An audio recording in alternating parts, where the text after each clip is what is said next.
Batalhas antes de Cristo. Davi, o matador do gigante. O lendário duelo entre Davi e Golias acontece por volta de 1015 a.C., uma época em que os israelitas travavam uma guerra sangrenta contra um inimigo terrível, os filisteus.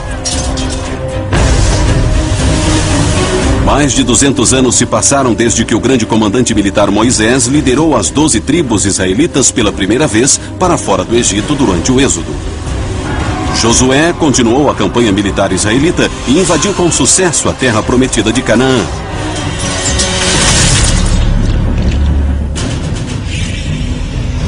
Agora, depois de 2 séculos e milhares de vidas perdidas em batalhas bíblicas sangrentas, os israelitas não chamam mais essa terra de Canaã.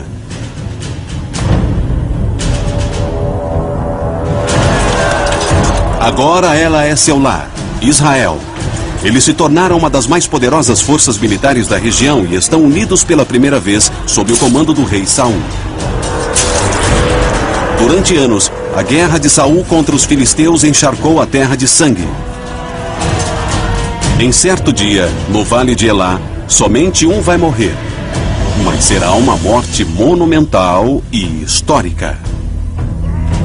Os exércitos se enfrentaram durante vários dias, até o que frequentemente acontecia no mundo antigo. Acreditava-se naquela época que Deus decidia as batalhas, então cada lado escolhia um campeão. Os campeões se enfrentavam e quem ganhasse levaria a vitória para o seu lado.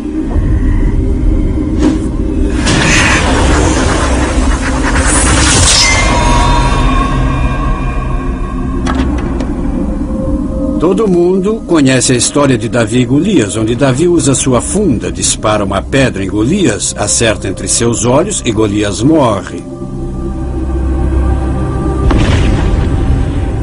Então Davi pega sua espada e corta a cabeça de Golias. A morte de Golias por Davi é um ponto de virada na guerra contra os filisteus. Mas o mais importante, ela lança o jovem pastor num caminho sangrento de intriga, mentira e paranoia que, enfim, o levará ao trono.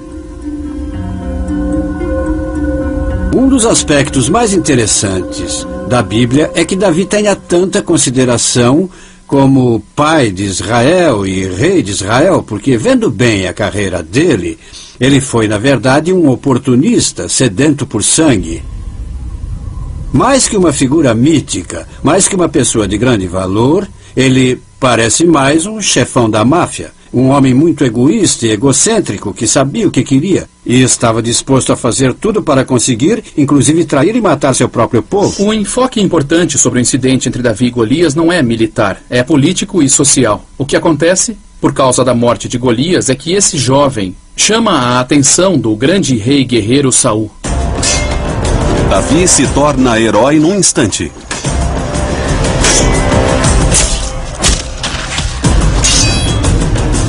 Ele ganha o posto de guardião das armas pessoais do rei Saul.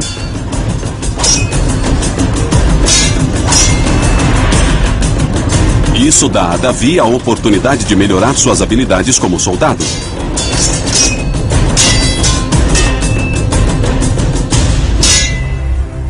Mas o sentimento inicial de Saul de admiração logo se torna desconfiança e inveja. Desde o início, você percebe que tudo isso vai dar em desastre. No caminho de volta da primeira batalha, depois que Davi matou Golias, há mulheres nas ruas dançando e cantando. Saul matou milhares e Davi dezenas de milhares. Saul tinha passado por 20 anos de guerra brutal, enquanto Davi atirou uma única pedra. Então acho que devemos perdoar Saul por ter ficado com inveja. Saul estava preocupado e com razão. Ele passou todos os seus anos criando um pequeno reino de Israel, tendo ele como rei, e está interessado em passar isso para seu filho. Ele fica meio preocupado de Davi ter feito aliados na corte, porque Davi é um bom soldado. Saul também desconfia da amizade próxima de Davi com seu filho, Jonatas.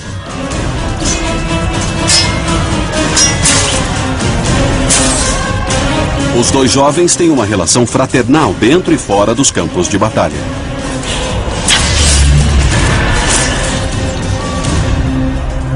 Saul agora tem medo de que Davi esteja se preparando para ser o herdeiro do trono, ou se não conseguir, para controlar Jonatas.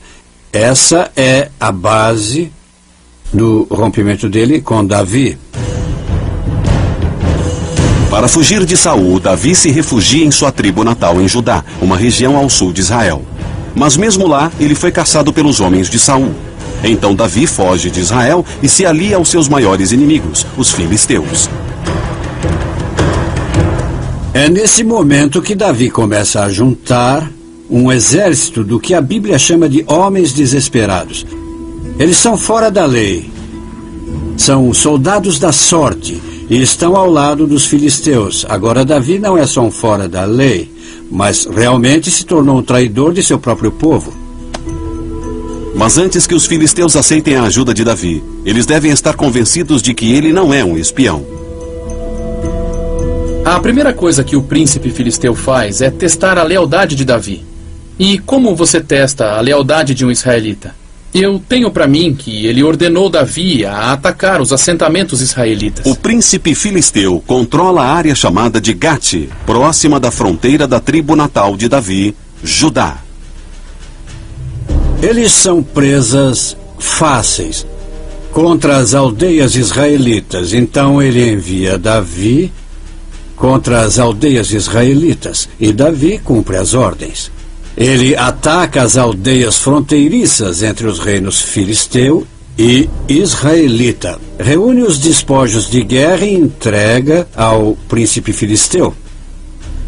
Enquanto Davi e seus homens estão parados próximos a Hebrom, a Bíblia diz que o exército filisteu faz um ataque ousado aos israelitas no monte Gilboé.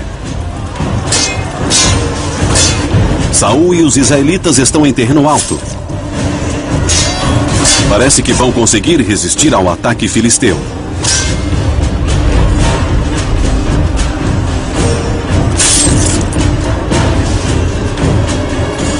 Mas os filisteus conseguem cercar os israelitas e vencê-los. Saul e Jonatas estão arruinados.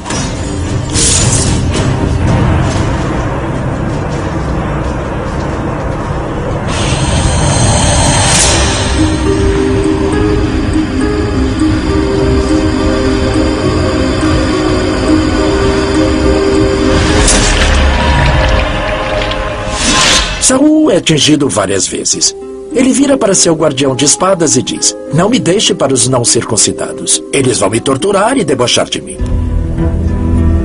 Mas o guardião de espadas não consegue matar seu rei. Para que não seja capturado, Saul se mata. Os filisteus decapitaram Saul e penduraram seu corpo na muralha de uma cidade sua. Do lado filisteu, não poderia estar melhor. O monarca israelita estava morto, Israel estava derrotada e os filisteus agora controlavam tudo. Mas os filisteus têm um problema. Um herdeiro do reino de Saul ainda sobrevive. Seu filho Isbaal. E nem ele, nem seu comandante militar Abner estão dispostos a aceitar a derrota. E Abner passam pelo rio Jordão, mas seu governo é pequeno e longe demais para ser uma preocupação. Então os filisteus simplesmente o ignoram. No entanto, eles querem uma maneira de controlar a população israelita. E sua saída é tornar Davi rei. Um mensageiro conta a Davi sobre a morte de Saul e leva a coroa para ele. O último povo a ter a coroa de Saul e a sua cabeça também foram os filisteus. Agora, de repente, ela vai parar nas mãos de Davi. Isso dá uma ideia de que os filisteus têm planos para Davi. Com o apoio dos filisteus, Davi se torna rei da tribo de Judá. Mas sua ambição é maior que isso. Ele não está interessado em comandar como um fantoche filisteu. Ele quer ser o rei de toda Israel. Ele traz homens de seus tempos como fora da lei, homens brutais, matadores experientes e completamente leais a Davi.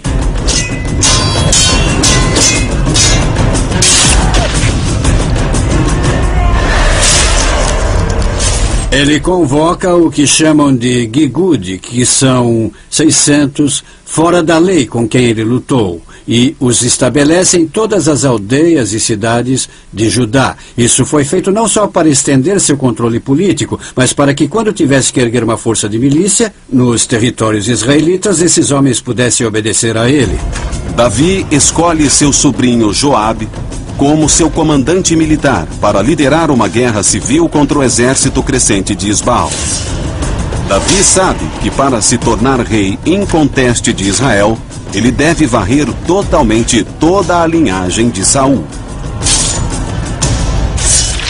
Os israelitas acreditam que Saul foi ungido por Deus. Então, qualquer um dos parentes de sangue dele é automaticamente muito mais legitimado do que Davi. Isso enquanto eles estiverem vivos. Nos 2 anos seguintes, as forças de Davi, lideradas por Joabe, enfrentam as tropas de Isbaal. A cada reluzir de sua espada, Davi se aproxima mais de seu objetivo maior: a coroa de Israel.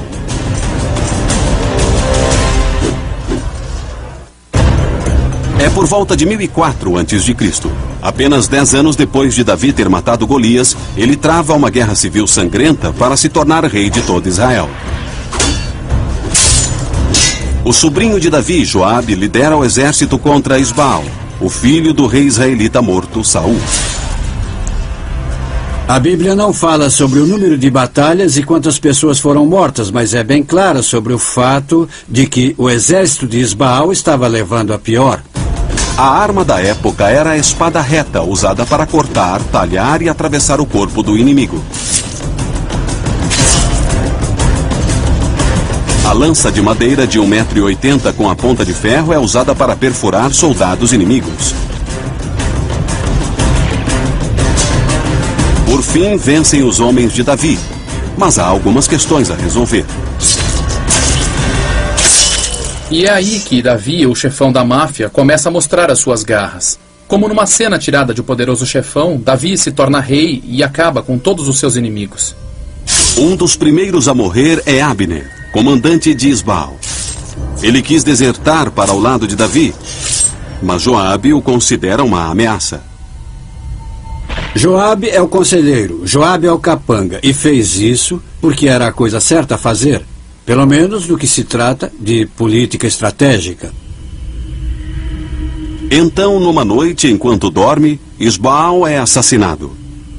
Quando os assassinos apresentam a cabeça de Isbaal a Davi, o rei de Israel mata todos eles. Agora, vendo de uma perspectiva siciliana, se você ordena o assassinato de outra pessoa, a melhor maneira de provar que você não esteve envolvido é matando os assassinos que você contratou. E ele os matou assim que eles passaram pela porta. Davi fez isso tudo para parecer que foi muito horrível saber que Isbaal estava morto. Mas claro, quem foi que se beneficiou mais com a morte de Isbaal? Davi? A Bíblia não o culpa pela morte dele, mas é lógico. Quem mais teria feito isso?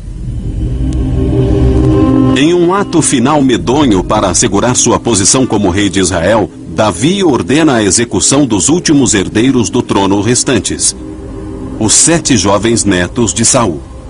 Davi os crucificou e os pôs no sol, onde todos morreram. Assim, não haveria mais herdeiros legítimos para reclamar o trono. Davi nunca foi acusado de nenhuma das mortes. Sua permanência no trono está assegurada, mas suas ambições cresceram. Ele quer expandir Israel em um império. Davi chega ao poder porque ele é o cara mais forte do pedaço, ele é o mais ambicioso do pedaço. Ele é um homem que quase não tem limites para conseguir aquilo que é de seu interesse. Então, é uma escalada sangrenta até o poder, e o que acontece depois é um regime sangrento para que se mantenha no poder. A primeira providência de Davi é se livrar de qualquer obrigação. Ele trai os filisteus que o ajudaram a chegar ao poder. Em uma série de batalhas sangrentas, ele os submete.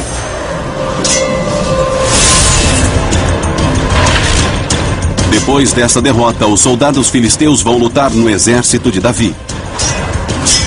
Eles fornecerão sua arma mais estimada, a biga.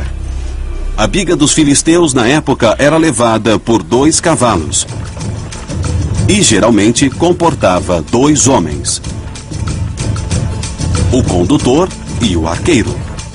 O arqueiro devia ser muito habilidoso para lançar flechas com precisão, enquanto passava em superfícies desiguais a até 16 km por hora. A plataforma de madeira era feita em uma forma de um D, com o eixo colocado no meio dela, dando estabilidade e força adicional.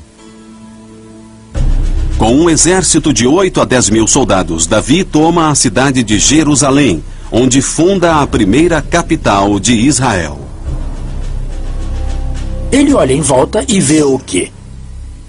O que qualquer rei vê quando está no trono? Ameaças. Ele olha para o leste e, em suas fronteiras, no que hoje chamaríamos de moderno Vale do Jordão ou Rio Jordão, e há 3 estados que oferecem ameaças estratégicas e econômicas: Amon, Moabe e Edom, que é a primeira na lista de Davi. O verdadeiro motivo dele é econômico. Eles têm minas de cobre e ferro maiores em Edom e ela fica no meio do caminho do que chamamos de Estrada do Rei. A Estrada do Rei conecta a Síria ao Egito. Davi quer acesso livre a essa importante rota de comércio, então parte para a tomada à força de Edom. Davi se movimenta bem rápido para pôr Edom entre o cerco israelita, e faz isso com incrível brutalidade.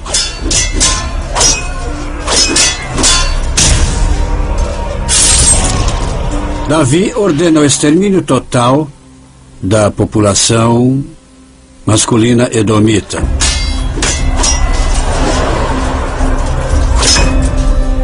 As crianças e as mulheres são vendidas como escravas e o governo é desmantelado.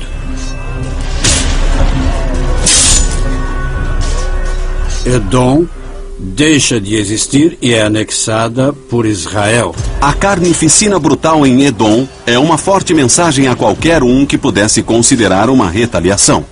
Mas o derramamento de sangue estava só começando. A seguinte em sua lista era Moabe.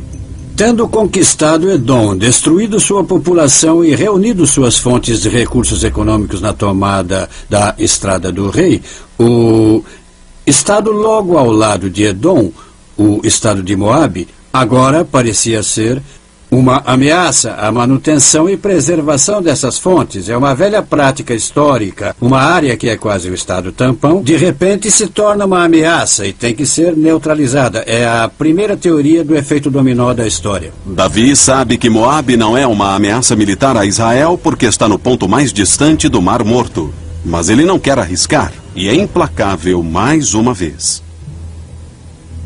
Davi lidera o exército contra Moabe e faz um trabalho bem rápido com ele. Pelos números, isso poderia levar dias. Mas encontramos uma interessante descrição de como ele lidou com isso. Ele derrotou os moabitas e mediou-os com a corda, estendendo-os no chão. E o que a Bíblia diz é que todos os presos em idade militar foram deitados em 3 fileiras. Bem, os soldados ficavam entre 2 fileiras e passavam todos eles na espada. O que significa, essencialmente, que decapitaram os presos. Pela segunda vez, Davi massacra seus vizinhos, impedindo que se virem contra ele.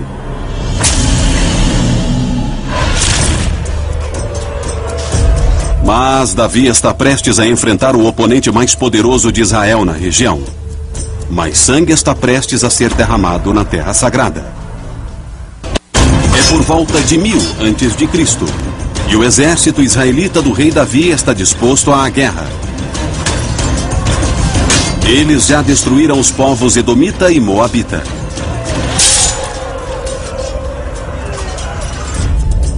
Agora, Davi lidera aproximadamente 10.000 soldados para o norte.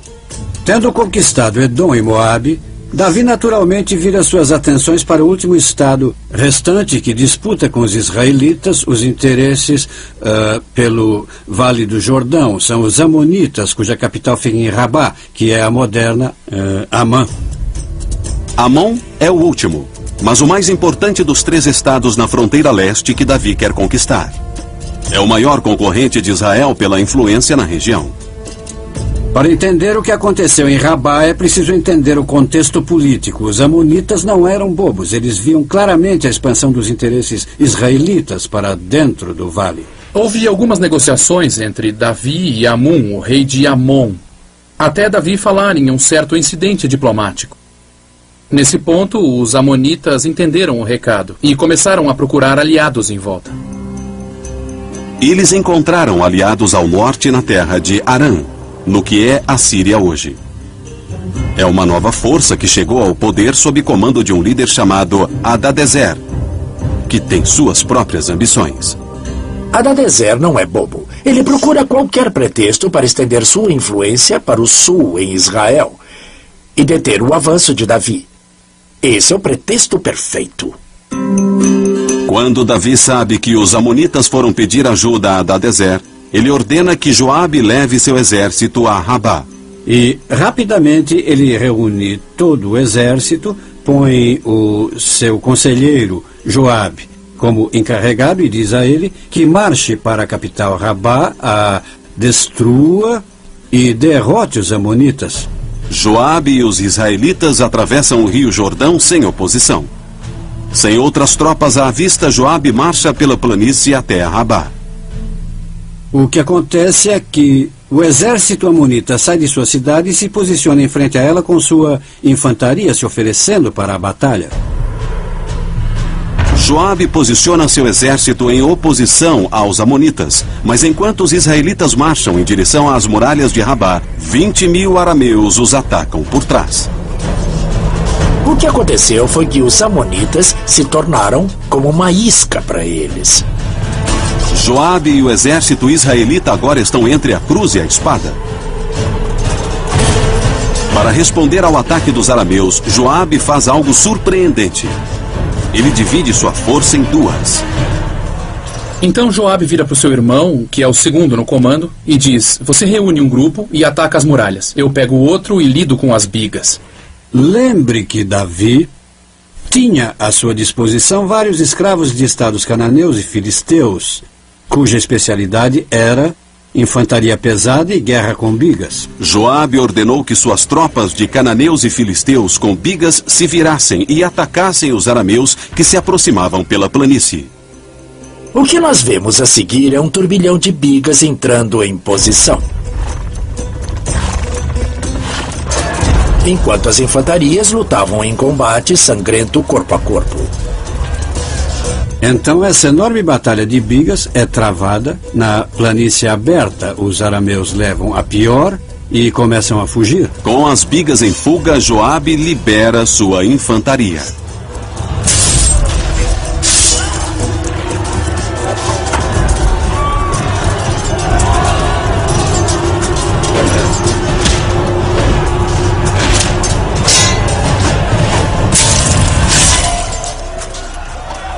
A infantaria amonita agora se mistura à infantaria israelita na frente da cidade, perde a confiança e começa a recuar para dentro da cidade. Assim, a batalha fica praticamente empatada.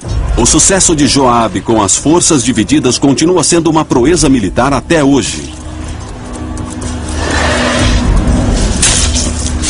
Táticos militares modernos sempre ensinam os comandantes a manterem suas forças unidas.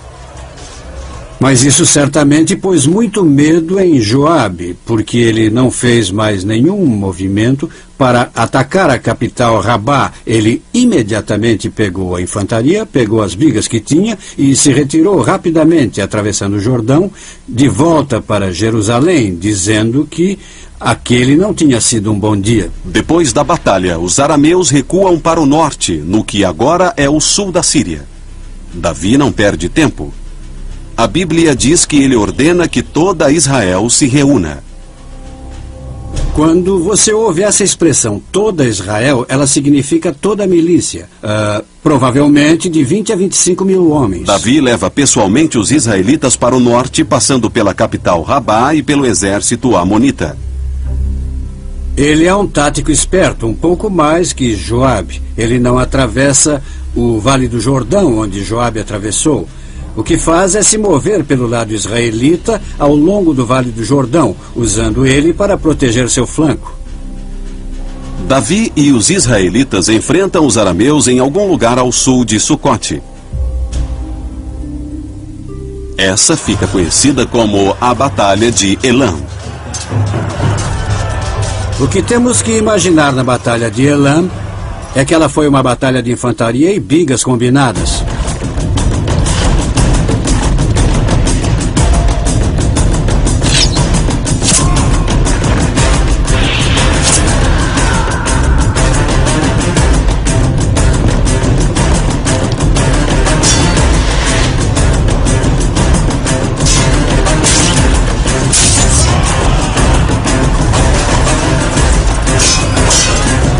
Davi se recusa a perder.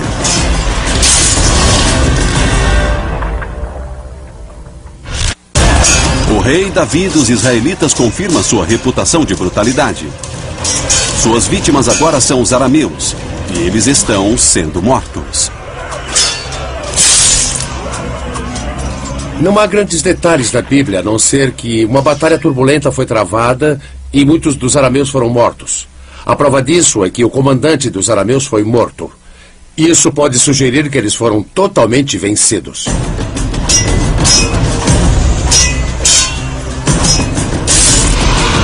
Quando você mata o comandante de um exército antigo que possui bigas, o que significa que ele poderia fugir dali bem rápido se fosse preciso, você fez um trabalho muito bom. Atingidos pelos israelitas uma segunda vez, os arameus recuam para o norte novamente.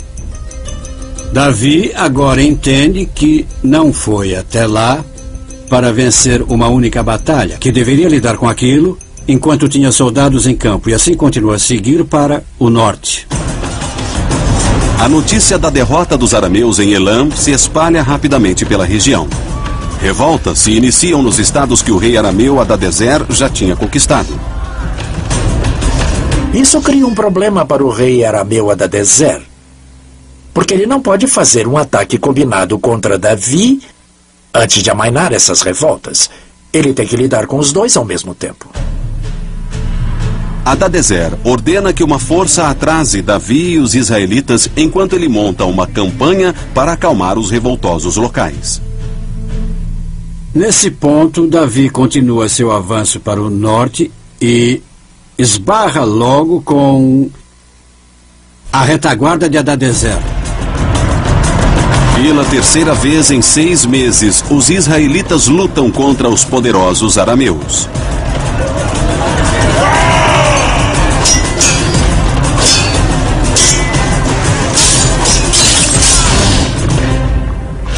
O que acontece é que Davi encontra o exército principal de Hadadezer, uma grande batalha acontece e muitos milhares foram mortos, pelo que diz a Bíblia.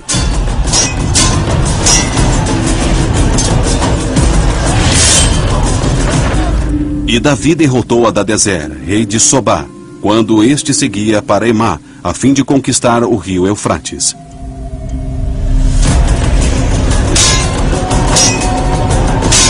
Davi e os israelitas alcançam os arameus em fuga e matam muitos deles.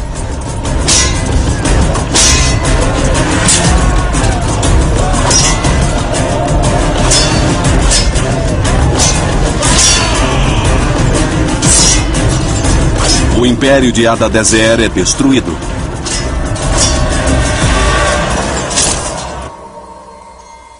Agora, sem oposição ao norte, Davi exige os estados arameus em nome de Israel. Agora, acrescentando o reino arameu, Davi controla uma área muito grande. E isso é o que definirá o que é chamado de Império de Israel. O novo Império Israelita agora se estende do rio Eufrates ao norte até a fronteira com o Egito, no Sinai, ao sul. Do mar Mediterrâneo a oeste, as montanhas jordanianas ao leste. Mas um último inimigo resta ser conquistado antes de Davi descansar: os amonitas em Rabá. Claro que agora eles estão privados de seus exércitos arameus. Então Davi se concentra na indexação de Amon, a órbita israelita. Mas, ao mesmo tempo, a Bíblia diz que Davi é distraído de sua conquista militar por uma mulher bonita que ele vê de seu palácio.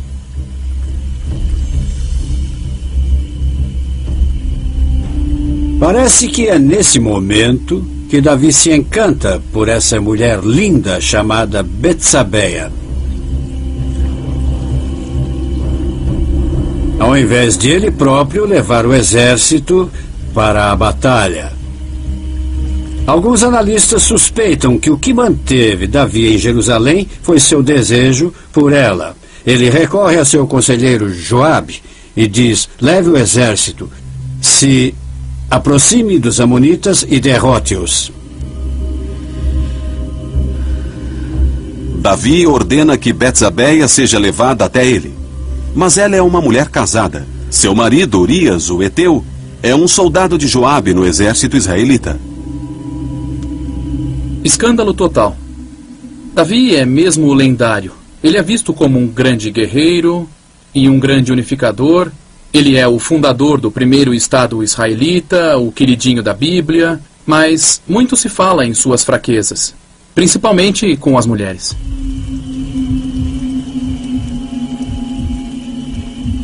Então, enquanto Davi se entende com Betsabeia, Joabe reúne os exércitos israelitas em dois grupos.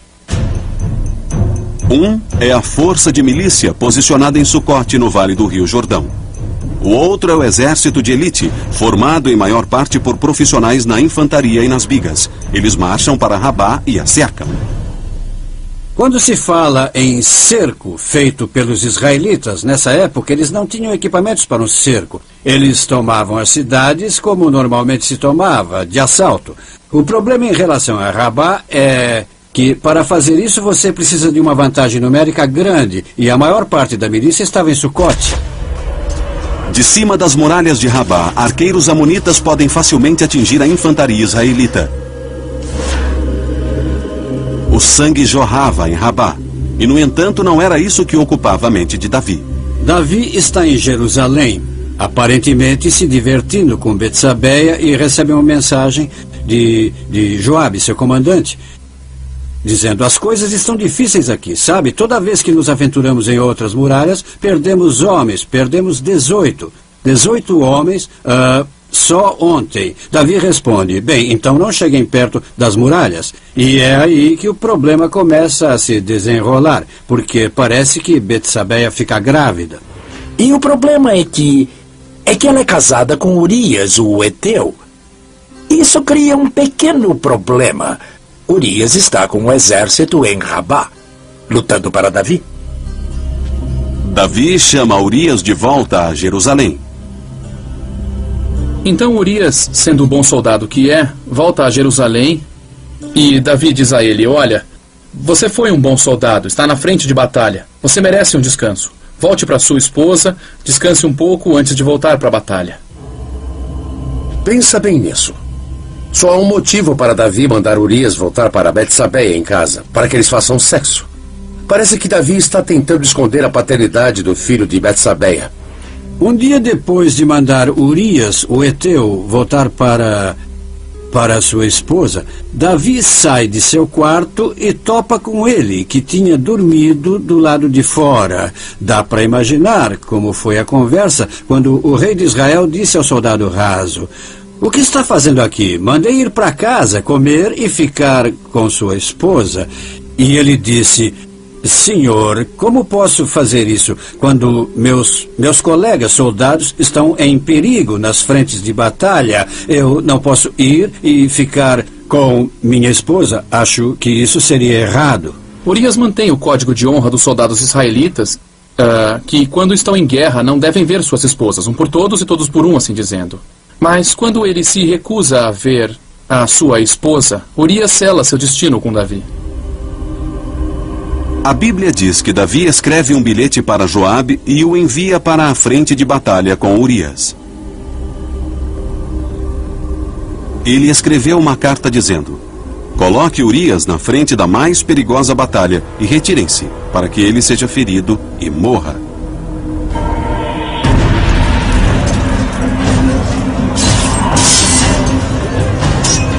Sendo um bom soldado até o fim, Urias segue as ordens de seu comandante sem questionar.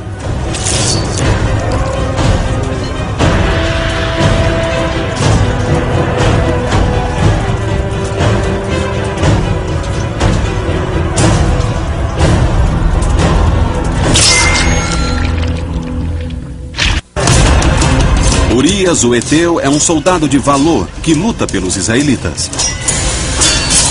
Mas o grande rei Davi o deixou morrer. Davi, então, não conseguindo esconder a gravidez de Betsabeia, ele simplesmente decide matar o marido dela num estilo quase mafioso. E a quem mais ele pediria isso? Claro que a seu conselheiro, Joabe. Joabe ordena que Urias vá para a batalha onde a sobrevivência é impossível. Nada impediria Davi de possuir Betsabeia.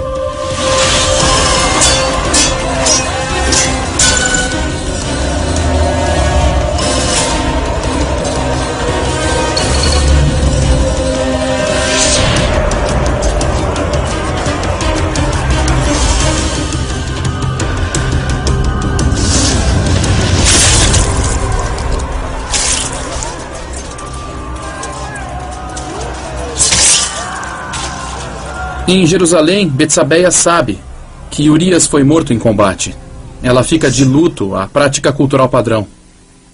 E assim que termina seu período de luto, o rei Davi a chama para se tornar sua esposa.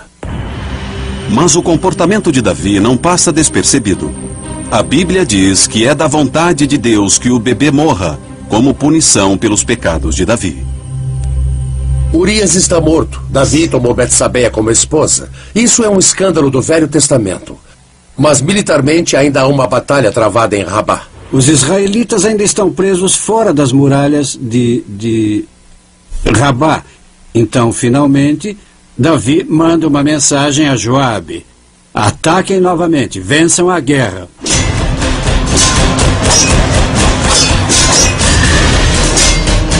Joabe finalmente quebra as defesas amonitas.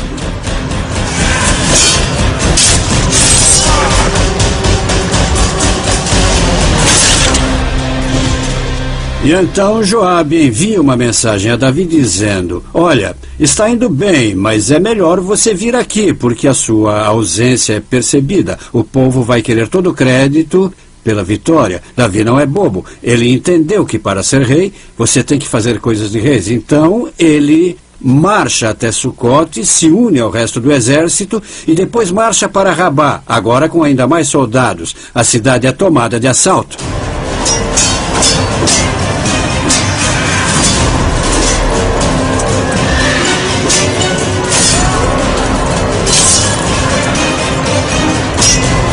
Como em todos os seus triunfos anteriores, Davi consegue eliminar qualquer chance dos vencidos se erguerem contra ele.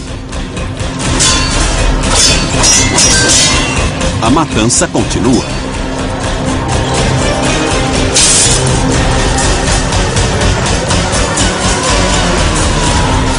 A Bíblia diz que ele pôs o povo no barro. Foi o que o faraó fez com os israelitas. Ele os transformou em operários de construção. Uma das primeiras tarefas era destruir suas próprias muralhas. O que era bem comum naquela época. Depois que você tomava uma cidade, destruía suas defesas para que ela não resistisse mais a você. Os objetivos de Davi foram alcançados. O Império Israelita nasceu. Então é uma escalada sangrenta até o poder. O que acontece depois é um regime sangrento para que se mantenha no poder. Fica tão difícil que há revoltas contra Davi entre seu próprio povo. Até de seu próprio filho. Falando em disfunção familiar, Davi ainda é casado com Betsabeia, certo? O primeiro bebê morre. Bem, ele teve outras esposas e concubinas e acabou tendo muito mais filhos. Um deles é Absalão. Bem, acontece que Absalão vai matar o irmão mais velho, porque esse estupra sua meia-irmã. Muito bem, isso vai começar uma rixa entre Davi e Absalão. A rixa evolui para uma rebelião completa. 2 exércitos israelitas se enfrentam no que é conhecido como a Batalha no Bosque de Efraim. Absalão quer tirar Davi do trono e se tornar rei. Mas, no final, o exército de Absalão é desbaratado. A história conta que Absalão tinha um cabelo lindo e comprido. E durante a batalha ele ficou preso nos galhos de uma árvore no bosque de Efraim.